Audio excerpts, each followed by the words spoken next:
Boa noite a todos e a graça e a paz do Senhor Jesus habite no coração de vocês ricamente. Vamos ao texto sagrado? Vamos nos dedicar hoje a estudar um trecho ou uma porção da carta que Paulo escreveu aos Efésios, no seu capítulo 1, dos versos 20 até o verso 23.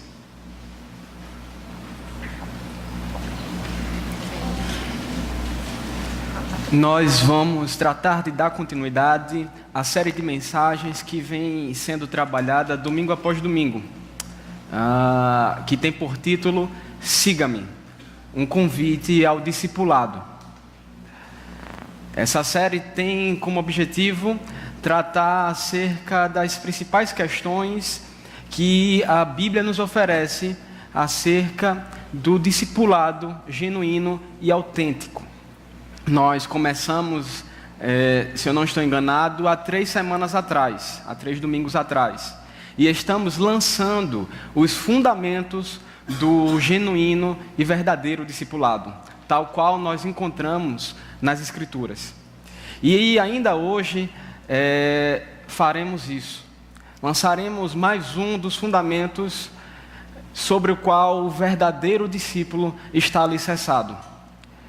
Nós vamos nos maravilhar com o que Paulo vai nos dizer nesta carta que ele escreveu aos Efésios, e ele vai falar acerca do senhorio de Cristo.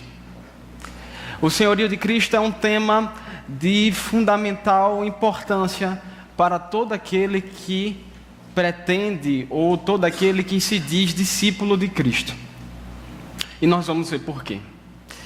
Então vamos à leitura do texto.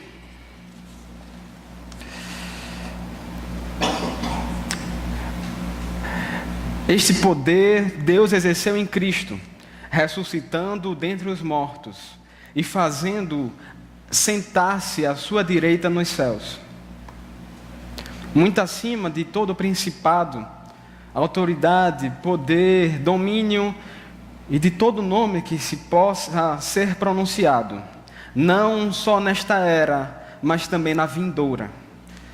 Também sujeitou todas as coisas debaixo dos seus pés, para que seja cabeça sobre todas as coisas, e o deu para a igreja, que é o seu corpo, a plenitude daquele que preenche tudo em todas as coisas.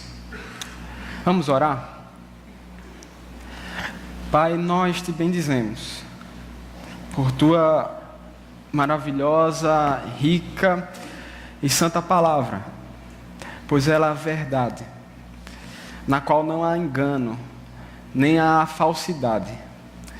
É nesta verdade que tua igreja está alicerçada e fundamentada. É ela que nos exorta, nos corrige e nos instrui, para que possamos ser maduros e preparados para toda boa obra. Neste momento nós te pedimos que o teu Espírito possa nos assistir neste momento de pregação, de proclamação da tua palavra, e que venha e paire sobre nós, Senhor, uma doce e sublime sensação, conhecimento, convicção de que Cristo é o Senhor sobre tudo e sobre todos, em nome de Jesus, amém. Meus irmãos, o apóstolo Paulo está na verdade aqui orando pelos Efésios, e ele faz isso de forma muito profunda. Ele faz isso inclusive de forma teológica. Alguns dizem que quanto mais você conhece das Escrituras, você é levado a orar menos. Mas isso não é verdade. E o apóstolo Paulo nos mostra isso. Ele era alguém que tinha profundo conhecimento das Escrituras. No entanto, não era alguém que não se apressava em ter momentos de súplicas e petições diante de Deus. Ele sabia da importância da oração. e ele está aqui orando em favor dos efésios. E em suma, ele ora para que os efésios conhecessem a Cristo. E o que Cristo fez por eles? Pedido mais importante não há. Ele ora também, nesse sentido, para que os efésios pudessem compreender a grandeza sobreexcelente do poder que opera neles e opera também em nós. O apóstolo Paulo utiliza algumas palavras como se quisesse dar a entender que as palavras não eram suficientes para descrever esse poder que atua nos crentes, naqueles que creem em Cristo Jesus. E ele fala acerca desse poder, que esse poder não atuará, não será dado, é um poder que já atua, que já nos foi concedido. Nesse sentido, o apóstolo Paulo agora, ele vai destacar de sua oração este tema: o poder que operou em Cristo e o fez Senhor sobre todas as coisas. E ele vai começar dizendo acerca desse assunto que Deus o ressuscitou dentre os mortos. E aqui nós temos uma clara convicção e uma clara proclamação da ressurreição de Cristo. Uma doutrina tão importante, tão vital para o seio e crescimento da igreja. Ao longo dos últimos capítulos do Evangelho de Lucas, nós podemos ver como Cristo morreu e ressuscitou aqui neste púlpito. Nós nos dedicamos a examinar o que as Escrituras nos dizem acerca da sua morte e de sua ressurreição. Nós vemos como ele padeceu como um verdadeiro criminoso, sem honra, sem dignidade e muito mais além, em humilhação e em profunda angústia. Mas nós também vimos que esse mesmo Cristo ressuscitou ao terceiro dia. Eu acho que os últimos 3 sermões que foram dedicados aqui ao livro de Lucas trataram exatamente sobre a ressurreição de Cristo. Porque ela, meus irmãos, não pode ser negligenciada, nem muito menos negada pela igreja. Já disse Martyn Lloyd-Jones que aquele que não confessa ou não acredita que Cristo ressuscitou dentre os mortos, esse tal não é cristão. Ele é tudo ou qualquer outra coisa menos cristão. Porque se ele não acredita que Cristo ressuscitou dentre os mortos, ele não acredita em mais nada do que Cristo disse ou falou. Mas a doutrina da ressurreição, ela é essencial à igreja. Alguns têm se dedicado, ao longo das eras e dos séculos, a atacar esta doutrina. E o fazem com verdadeiro vigor, com forças, e tentam diminuí-la, e esconder a sua glória e a sua importância para a igreja. No entanto, nós não podemos fazer isso. Devemos lidar com a doutrina da ressurreição, ou com o fato de que Cristo ressuscitou, como ele é apresentado a nós pelas Escrituras. Acerca disso, o apóstolo Paulo nos disse que se Cristo não ressuscitou dentre os mortos, a nossa fé é vã. Porque tudo quanto ele fez e disse, inclusive a sua obra, não eram verdadeiras.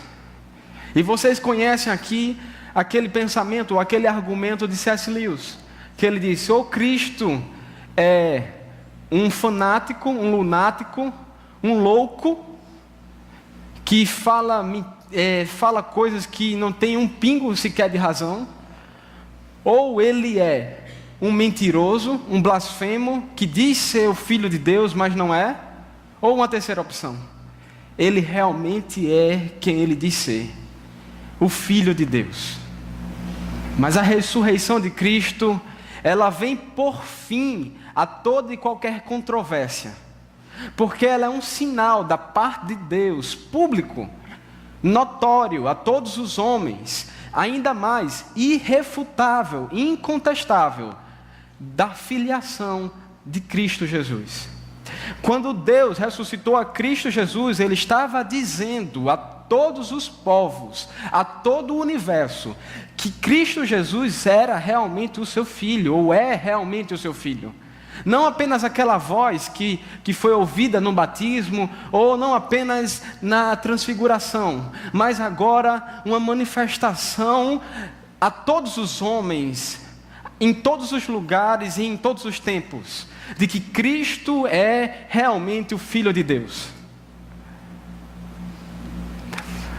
Todo aquele que é honesto, intelectualmente falando, nunca vai discordar de que Cristo realmente morreu, que existiu realmente um homem chamado Jesus, que viveu em Nazaré e exerceu um ministério e morreu numa cruz.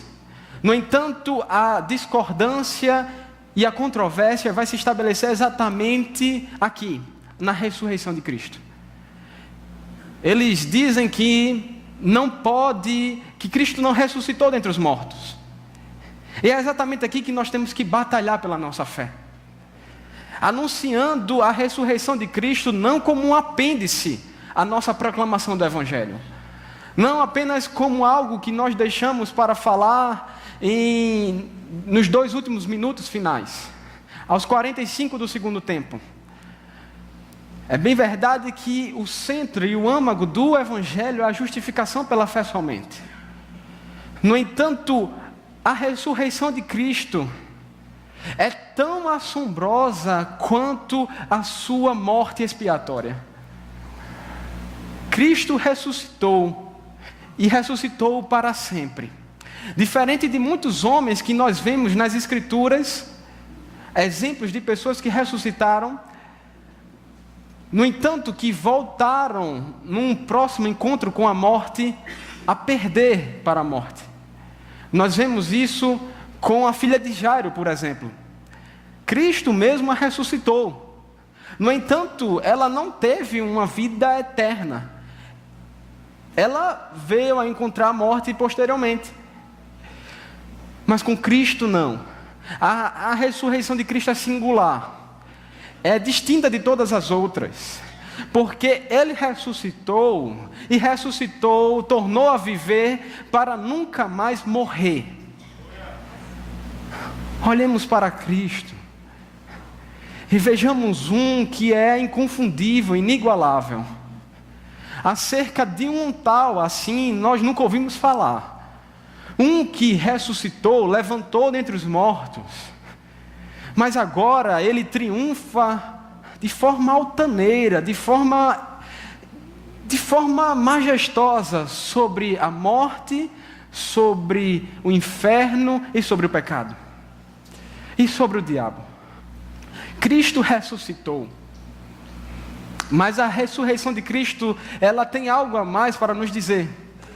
Além de Deus estar vindicando a Cristo Jesus, demonstrando publicamente que Ele realmente era quem dizia ser que era, a ressurreição de Cristo tem um importante papel para a nossa fé. A carta aos Romanos, no seu capítulo 4, no versículo 25, Paulo vai nos dizer que Cristo foi entregue por conta ou por causa de nossos pecados e ressuscitou por causa de nossa justificação. No entanto, essa não é a melhor tradução. O certo mesmo, a ideia de que Paulo está querendo dizer é que Cristo foi entregue porque Ele carregava os nossos pecados sobre si.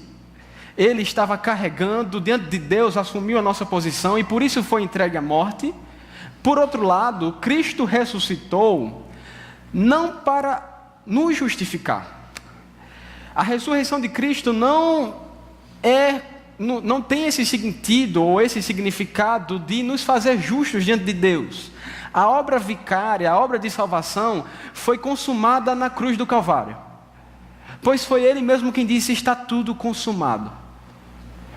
Então, o que Paulo está querendo dizer? Ele está querendo dizer que, por Deus ter aceitado o sacrifício expiatório de Cristo Jesus, Ele mesmo o ressuscitou dentre os mortos. A ressurreição é uma prova cabal, incontestável, de que Deus recebeu o sacrifício e se agradou do sacrifício de Cristo Jesus. Nós agora temos segurança, nós temos firmeza, solidez. A nossa vida não está, a nossa fé não está ancorada, não está sustentada em apenas afirmações, argumentos, ideias ou mesmo convicções. Está sustentada num fato histórico. Qual seja, Cristo ressuscitou dentre os mortos. Podemos estar seguros, irmãos, que a nossa fé é verdadeira, porque Cristo realmente foi e se apresentou diante de Deus, e o Pai se agradou de seu sacrifício. E como Ele se agradou? Porque Ele era puro, imaculado, perfeito e eficaz. O apóstolo Paulo vai também nos dizer que além de Deus ter ressuscitado a Cristo Jesus dentre os mortos, Ele o fez assentar à sua direita nos céus. Jesus, além de ser ressuscitado, após 40 dias dando provas ou manifestando-se aos discípulos, foi elevado aos céus e está agora assentado à direita de Deus. Acerca disso, o Salmo 24 já anunciava, muito tempo antes. O Salmo 24, ele está dividido mais ou menos em 3 partes. A primeira fala acerca do domínio absoluto de Deus sobre todas as coisas. A segunda fala acerca dos requisitos que devem ser encontrados naquele que pretende se apresentar diante da majestade, daquele que pretende se apresentar diante do Santo dos Santos. Essa porção compreende os versos 4 até o versículo 6. E mais adiante, no versículo 7 até o versículo 10, nós temos uma exultação vigorosa, uma anunciação verdadeiramente profética, messiânica, daquele que penetraria os céus uma vez por todas, para que possamos melhor entender a ascensão de Cristo. Nós devemos compreender que não há nenhum homem que seja bom o suficiente para se apresentar diante de Deus. Aquele que é santo e puro de olhos, aquele para o qual nem mesmo os céus são limpos demais, são puros demais, que até em seus anjos pode ser ditas incompletudes ou imperfeições, como de Jó, no capítulo 4, versículo 6, se não estou enganado. Quem será capaz de se apresentar diante de Deus? Quem será capaz? Meus irmãos, nós vamos checar, fazer um checklist. Será que nós somos limpos de mãos?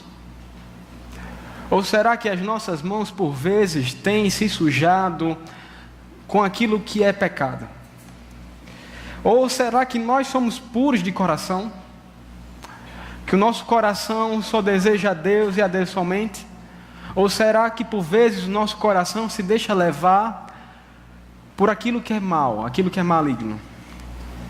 Ou será que nós não entregamos a nossa vida aos ídolos?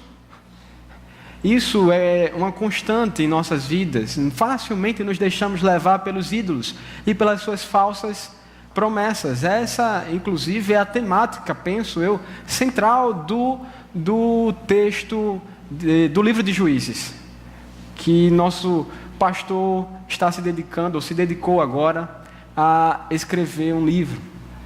E, mais ainda, será que em nossa boca não há engano? Será que sempre estamos testificando a verdade? Não, meus irmãos, devemos ser sinceros. Não há um sequer aqui nesta noite que possa por si mesmo se apresentar diante de Deus e ser recebido por Ele. Não há sequer um. Isso é fundamental para que nós possamos compreender a ascensão de Cristo. Porque quando Cristo ascendeu aos céus, Ele não fez isso apenas como Deus, Ele fez isso como homem, como um filho de Adão, como carne da nossa carne, como um de nós. Nós agora temos à direita de Deus um que é parecido conosco, que em tudo foi tentado, em tudo foi provado, mas sem pecado algum. Temos assentado à destra do Deus Todo-Poderoso, um que não se envergonha de nos chamar de seus irmãos. Ele não se envergonha de nos chamar irmãos, apesar de sermos quem somos. Cristo agora penetrou aos céus. E eu lembro, penetrou nos céus, e agora eu lembro de uma música muito bela, muito sublime, que é do Estênio Márcios, que fala o sonho, na qual ele vai dizer que em um sonho ele se encontra diante dos portões celestiais e bate a porta e é recebido por um anjo. Esse anjo começa a fazer uma série de questionamentos e Estênio Márcios, em sua canção, vai dizer que o anjo de repente tem em suas mãos uma lista com todo o compêndio de leis que ele quebrou, que ele transgrediu. E o anjo olha assustado e pergunta: como você tem coragem de vir a esta porta bater? Meus irmãos, por nosso próprio mérito e virtude, nós não temos condições de nos apresentar diante de Deus, mas temos o nosso representante, o segundo Adão, que agora, ele, conforme diz o texto, levantai, ó portas, as vossas cabeças, levantai-vos, ó entradas eternas, para que entre o Rei da Glória. E os anjos, como diz Spurgeon, vão até o parapeito dos céus, das muralhas celestiais, e olham para ver quem está ali. E veem e perguntam: quem é este, o Rei da Glória? Quem é este? O Senhor forte e poderoso, o Senhor poderoso na batalha. Erguei-vos, Ele não pede, Ele não diz: deixe-me entrar, tenham misericórdia de mim, se compadeçam de mim. Não, Ele, por seu próprio mérito e virtude, sua própria justiça, diz: dobrem-se os portais eternos, abram-se aquelas trancas, aqueles ferrolhos celestiais que nunca foram dobrados, que nunca foram abertos. E os próprios portões também vêm participar desta adoração.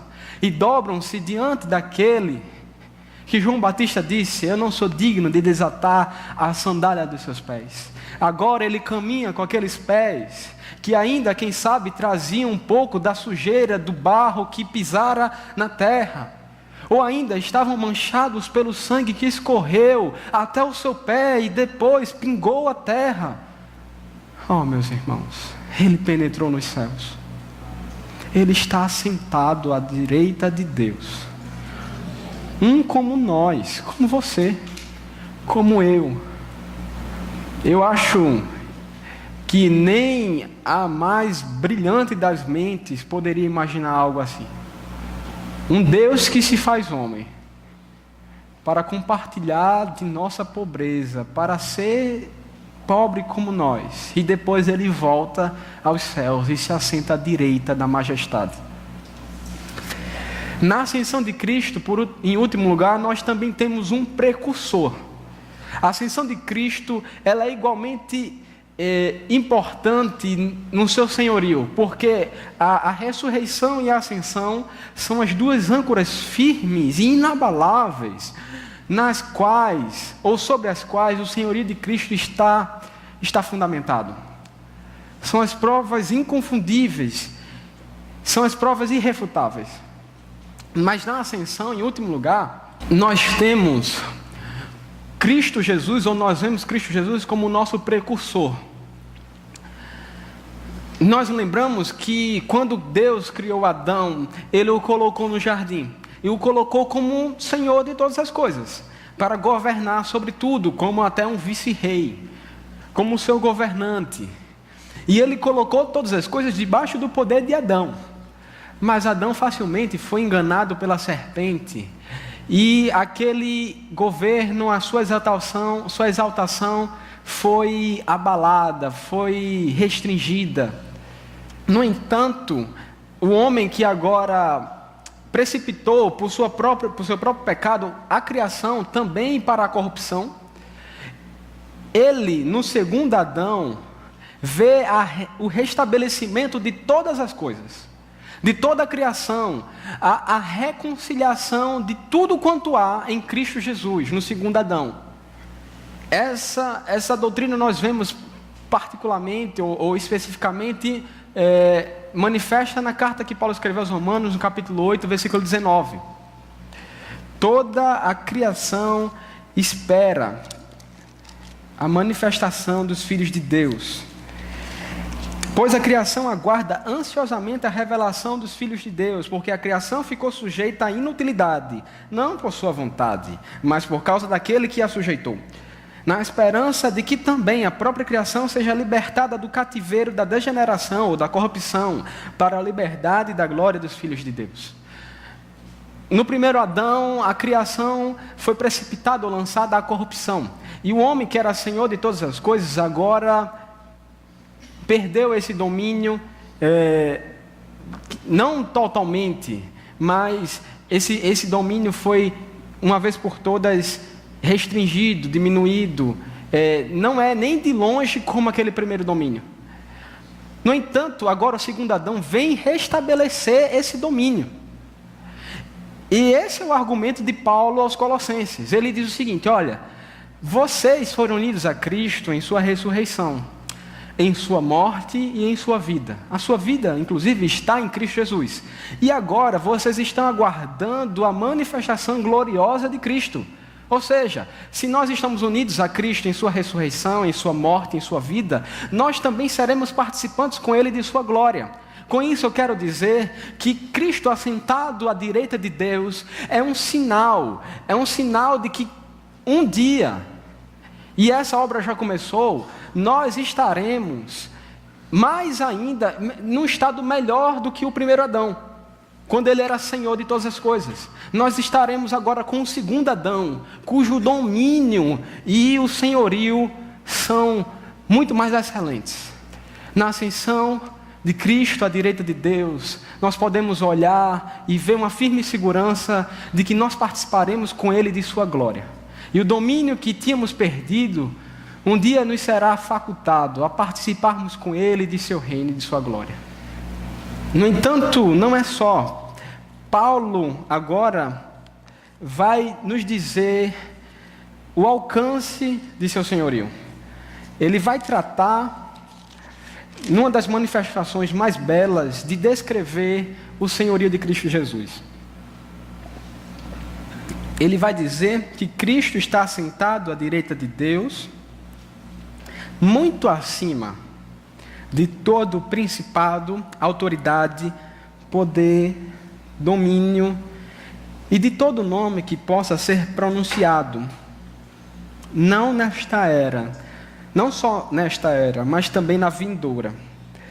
Também sujeitou todas as coisas debaixo dos seus pés, para que seja o cabeça sobre todas as coisas. As provas incontestáveis e irrefutáveis do senhorio de Cristo são a sua ressurreição e a sua ascensão. Mas agora Paulo vai tratar de nos dizer o alcance, a dimensão do alcance do senhorio de Cristo. Será que alguém aqui nesta noite seria capaz de me dizer qual é a dimensão de seu poder? Qual é a magnitude de sua força? Qual é a extensão de seus domínios? Qual é a dimensão de seu poder, de sua majestade? Não há ninguém que possa perfeitamente estabelecer, delinear o alcance do senhorio de Cristo. No entanto, Paulo vai nos dizer que ele está sentado muito acima. E observem vocês que ele não diz apenas acima. Cristo não está sentado apenas acima de todas as coisas. Ele também não está sentado um pouco acima, ou mais do que um pouco acima.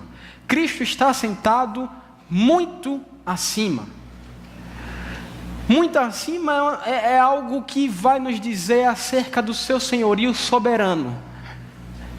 O senhorio de Cristo é absolutamente soberano, supremo em todo o seu poder. O Salmo 2 vai tratar de nos esclarecer isso. Esse salmo, mais uma vez, é dividido, ou pode ser dividido, em duas partes. Nós temos nos versículos 1, 2 e 3 o ódio, o rancor, a ira de todos aqueles que se opõem ao reinado de Cristo Jesus, ao seu reino, à expansão de seu reino. Todos aqueles que tentam opor-se ao senhorio de Cristo Jesus, porque as nações se enfurecem e os povos tramam em vão. Os reis da terra se levantam e os príncipes conspiram unidos contra o Senhor, o seu ungido, dizendo: rompamos as suas correntes e livremo-nos de suas algemas. Os homens destilam ódio, destilam perversidade, rancor contra o nosso Deus. E não se enganem, este é exatamente o cenário de nossa era. Os homens são especialistas, são mestres na arte de se opor a Deus. São mestres na arte de tentar difamar o seu senhorio. No entanto, do versículo 4 até o versículo 7, ou melhor, até o versículo 9, ele vai nos dizer a resposta, ou o reino, o senhorio de nosso Deus. Eu mesmo constituí o meu rei. Então, o versículo 4. Aquele que está sentado nos céus se ri, o Senhor zomba deles. Spurgeon, comentando esse texto, vai nos dizer que Deus não se dá o trabalho de levantar e de pelejar contra os seus inimigos. Não, Ele apenas ri. Ele apenas ri porque Ele sabe que toda a revolta dos homens é vã, é louca, é cômica. É algo que nós podemos rir, simplesmente rir, nos unir a Deus e rir, porque todos eles tentam, como um ácaro, bater a sua cabeça numa grande pedra de granito, mas eles não conseguem sequer arranhar o senhorio de Cristo. Então ele os repreende na sua ira e os aterroriza no seu furor, dizendo: eu mesmo constituí o meu rei em Sião, meu santo monte. E no versículo 8 ele diz: pede-me e te darei as nações como herança e as extremidades da terra como propriedade. E muitos de nós vamos lembrar nesse versículo 8 de nossos tempos de vigor, de entusiasmo com a fé, de a vontade de querer mudar o mundo e de ganhar as nações. E quando entendíamos que esse versículo se referia a nós, olhávamos para esse texto e dizíamos: vamos pedir a Deus as nações, porque Ele vai nos dar por herança e as extremidades da terra como propriedade. Esse texto é muito utilizado em eventos missionários. No entanto, não é isso que o salmista está falando. Ele diz, é como se Deus dissesse ao Cristo, a Jesus: pede-me e te darei o que quiseres. Pede-me as nações e as te darei. Porque tudo o que quiseres, eu te darei.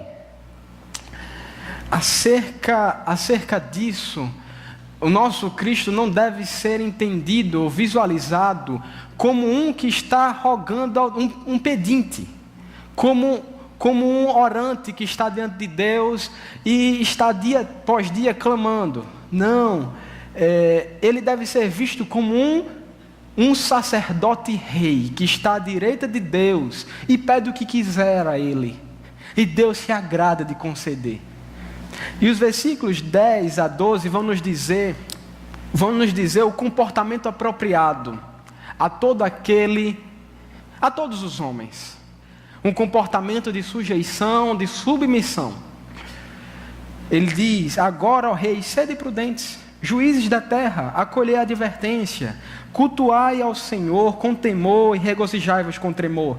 Ele diz, numa linguagem poética, beijai o filho para que ele não se irrite e não sejais destruídos no caminho, porque em breve a sua ira se acenderá. Bem-aventurados todos os que confiam nele. O nosso Cristo está assentado muito acima de todo poder, de todo principado, de toda autoridade. Quando Paulo disse isso aos Efésios, eles sabiam bem o que Paulo estava dizendo, ou compreenderam muito bem. A igreja de Éfeso era formada em sua grande maioria por gentios. E nós devemos nos lembrar que em Éfeso, a cidade de Éfeso, era o centro, ou a sede do culto à deusa Diana. A deusa Diana era temida, era respeitada por seu grande poder. E muitos deles que agora estavam participando do corpo de Cristo, possivelmente tiveram contato com os poderosos feitos da deusa Diana. Possivelmente frequentaram os seus cultos, participaram de suas oferendas. E Paulo vai dizer, olha, como é uma expressão recorrente no Novo Testamento para se referir aos anjos, aos seres celestiais. Cristo está sentado acima de todo o poder, de todos os seres angelicais, sejam eles malignos ou sejam eles da parte de Deus. Ele está sentado acima, muito acima de todas as coisas. Com isso ele vai nos dizer acerca da extensão de seu senhorio. O seu senhorio não compreende apenas a matéria, mas ele se estende por todos os seres criados no universo. Ele está sentado acima, ou muito acima, de todo governo, principado e poder e potestade. No entanto, Paulo ele não vai nos dizer que o senhorio de Cristo se estende apenas sobre estes seres angelicais. Ele vai nos dizer que também Deus sujeitou todas as coisas debaixo de seus pés. Com isso, nós temos uma clara definição da extensão do senhorio de Cristo. Um Senhor que não conhece limites, que não conhece termos, que não tem fronteiras para a sua atuação ou para a sua jurisdição, que seu poder não pode ser contrastado, que não pode ser limitado, nem pelos espaços físicos, nem mesmo por qualquer outra coisa. Ele está sentado muito acima de tudo quanto há. Cristo é o Senhor, e é o Senhor sobre tudo, sobre toda a totalidade do universo. Não somente matéria, não somente mas também a dimensão espiritual. Deus o fez Senhor sobre todas as esferas da criação. Logo em seguida, Paulo vai nos dizer que Ele o fez Senhor, não somente nesta era, mas também na vindoura. Aqui fala acerca da duração de seu senhorio. Nós, quando estudamos história, somos advertidos da brevidade dos reinos desta terra. Eles se levantam para uma vez cair. É a mesma história, por todo sempre. Ela se repete. Todo rei, todo governante, todo imperador, todo reino se levanta. No entanto, um dia chegará ao seu fim. Hoje temos uma potência aqui que se estende por sobre todo mundo. No entanto, amanhã será outra. Mas não, o governo de Cristo não é assim. O governo de Cristo é eterno. Não somente nesta era, mas também no mundo que há de vir, na nova criação. Quando Deus restaurar todas as coisas, Ele será Senhor até mesmo lá. Nem mesmo o tempo pode contrastar, ou limitar, ou desafiar o senhorio de Cristo. Que Senhor nós temos? Que Senhor poderoso! Que Senhor forte! Quem é este, o Rei da Glória? Ele é o poderoso Senhor, forte nas batalhas, que venceu e está acima de sobre todas as coisas. Mas Paulo vai agora nos surpreender, porque ele vai nos dizer que Cristo, além de ser Senhor sobre tudo e sobre todos, e de ser o cabeça de todas as coisas, uma clara referência aqui à fonte, ele é aquele pelo qual todas as coisas existem e subsistem, tudo foi criado por ele e para ele. A palavra kepale não tinha a dimensão, ou não tinha um uso, que é a palavra traduzida por cabeça, não tinha um uso de autoridade ainda. Então, ele vai dizer que Cristo é aquele por meio do qual todas as coisas existem e todas as coisas subsistem. E é para ele que todas as coisas existem. No entanto, ele vai agora nos surpreender. Por que digo isto? Porque ele vai nos dizer que Deus deu este Senhor, Cristo Jesus, para a igreja. E aqui é uma afirmação que nós devemos parar e refletir.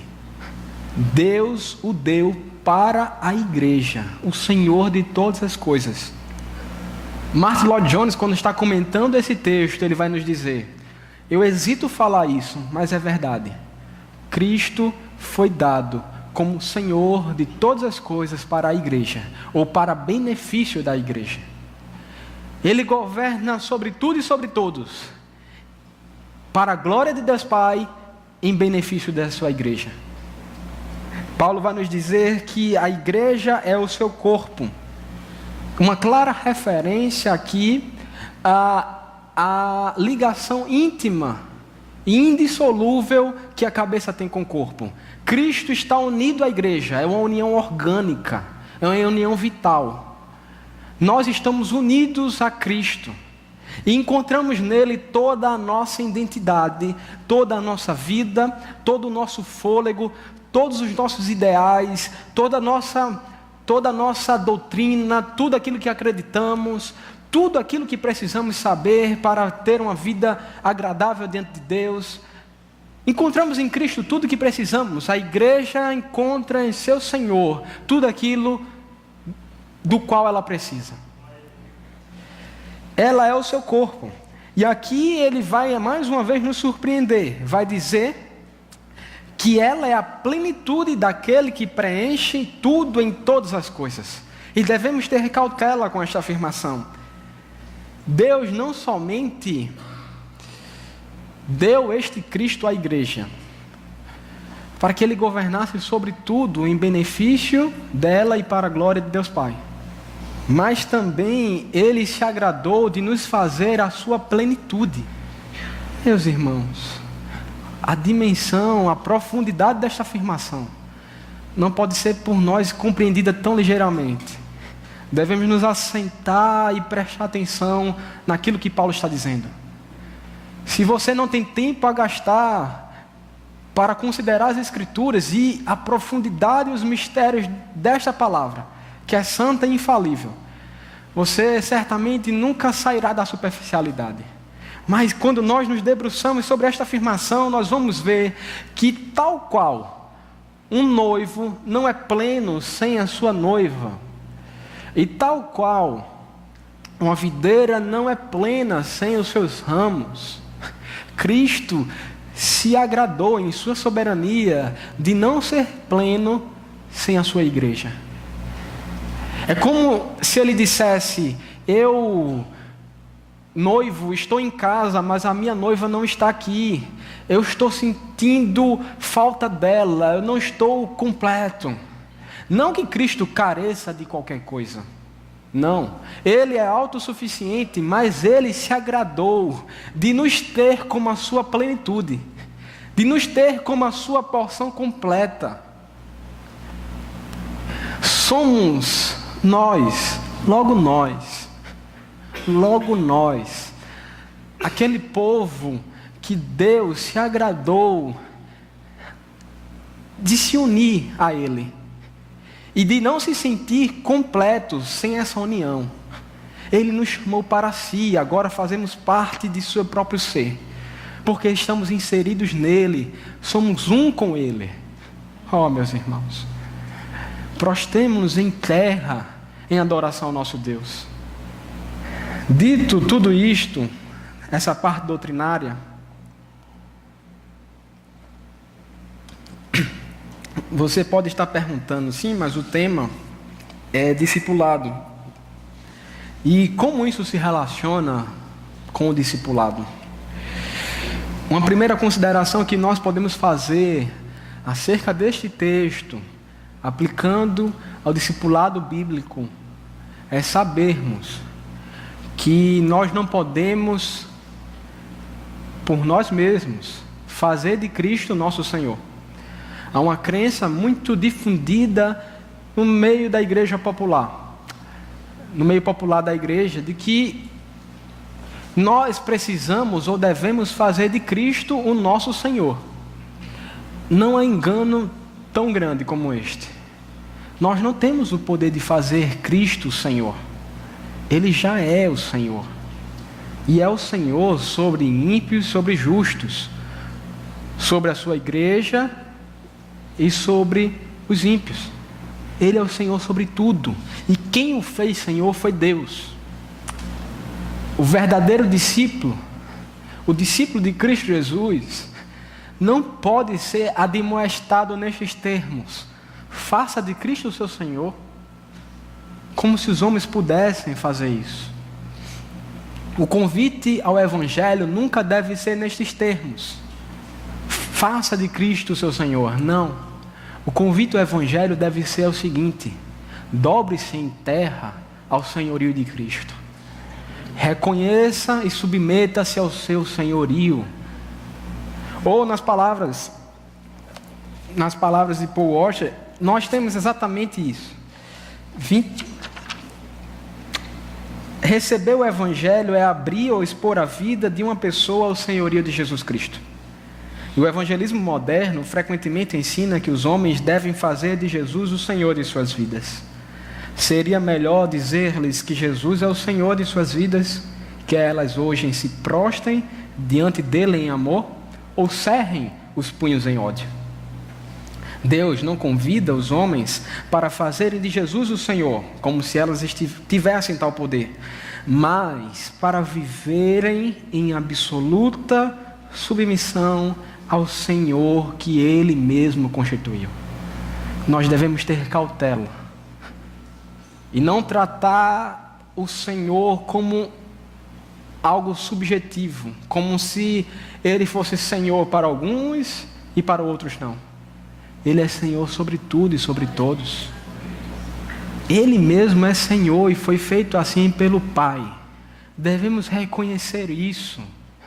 Da mesma forma que olhamos para o céu e vemos o sol em seu brilhor, em seu fulgor, em sua glória. O senhorio de Cristo é tão claro quanto isso.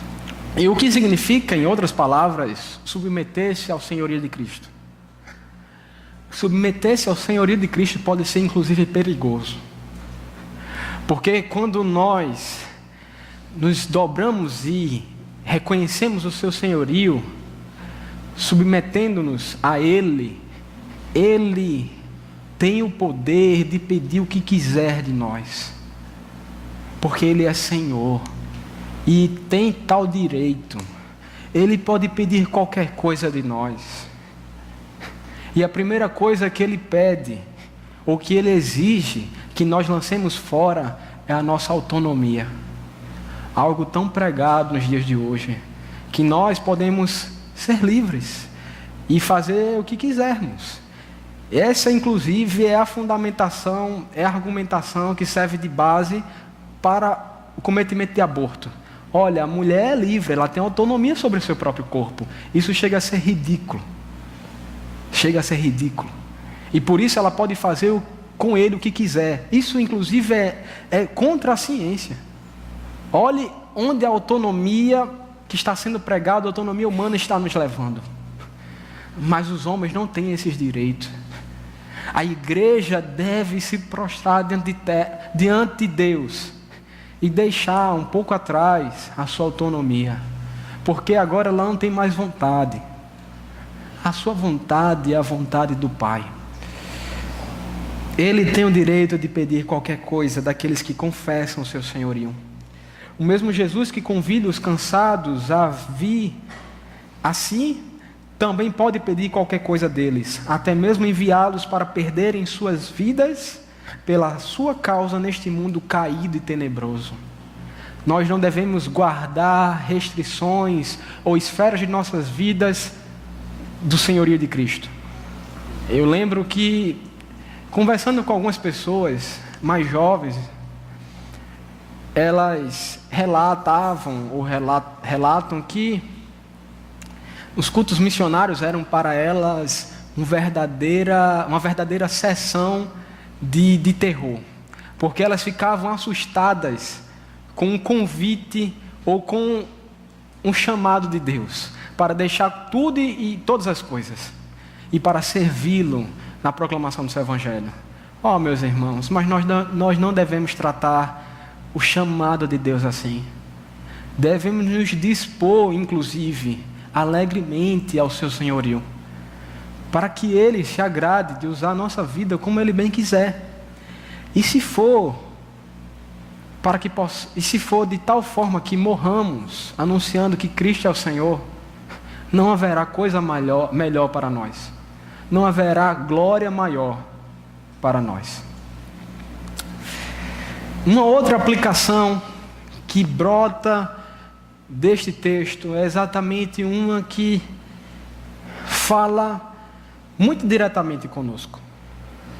Se nós somos o corpo de Cristo, e se nós somos a plenitude daquele que enche a tudo e a todos, nós, como corpo, devemos executar as tarefas que a cabeça ordena. E como tarefa principal, devemos nos dedicar a Deus em adoração. E essa adoração, ela vai nos remeter para a tarefa de evangelizar os povos. Como nos diz John Piper, a tarefa de evangelizar os povos, a tarefa missionária do povo de Deus, não pode ser separada da tarefa de adorar a Deus.